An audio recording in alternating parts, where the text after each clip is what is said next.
All right, if you have any flights coming up, you might want to prepare for long travel days. Last Friday, Transportation Secretary Sean Duffy ordered the cancellation of thousands of flights at 40 major airports. With the government shutdown nearing its end, the flight cuts have not slowed at all. FAA airline transport rated pilot Jason Lorenzen joins me now to talk about the grounded flights and the situation. Real quick, FlightAware shows about 1,200 flights into and out of the United States canceled so far as of this afternoon. That number could go higher. And the FAA's mandate is now moved up to cutting 6% of all flights.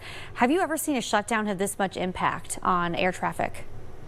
Well, going back to 2019, it actually did, but we're seeing now gradations, like, up to 10%. I thought it was going to be 10% starting on the weekend. It wasn't. So, it's getting, and talking to the airline pilots who are actually flying in industry, they're saying, no, today it was 4%, tomorrow's going to be 5%, now we see 6%. The good news is, for once you're in the national airspace system and flying around, you really won't know any difference because of the level of professionalism with the air traffic control and the pilots.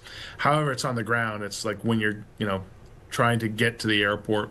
I'm telling everybody just to remain patient. TSA officers may not be showing up to work. ATC, your flight might be delayed. You might miss your flight, so always, be kind to people as we move through this, as the government starts to reopen. But also to have a plan B, just in case you don't get to your destination.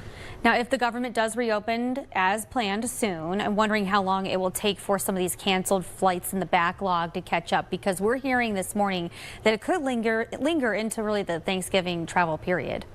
Yeah, and very well it could as things get back to normal. This is more like coming out of COVID, when things were getting back to normal and people were going back to work. I think we can expect that same kind of lag here.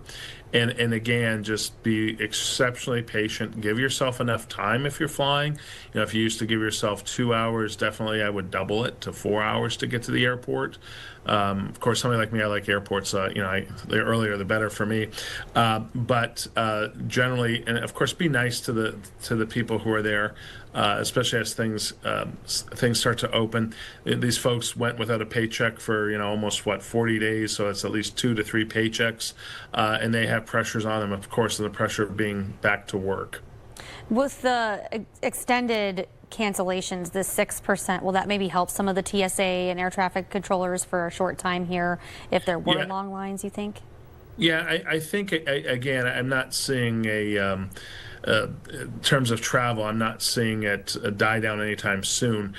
So people still want to travel. They still want to go places, which is awesome. However, it's just when we go through that, and the disruption right now is staffing.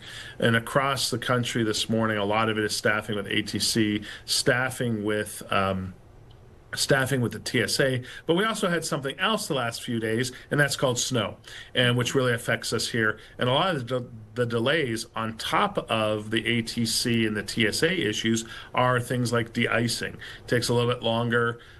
Some airports like Boston is experiencing construction as well as all this. So, there's other things in the when you take an airplane that you have to consider that may not even be related to staffing, but more related to weather, and of course the normal standard stuff of mechanical issues, and also to pilots timing out as well.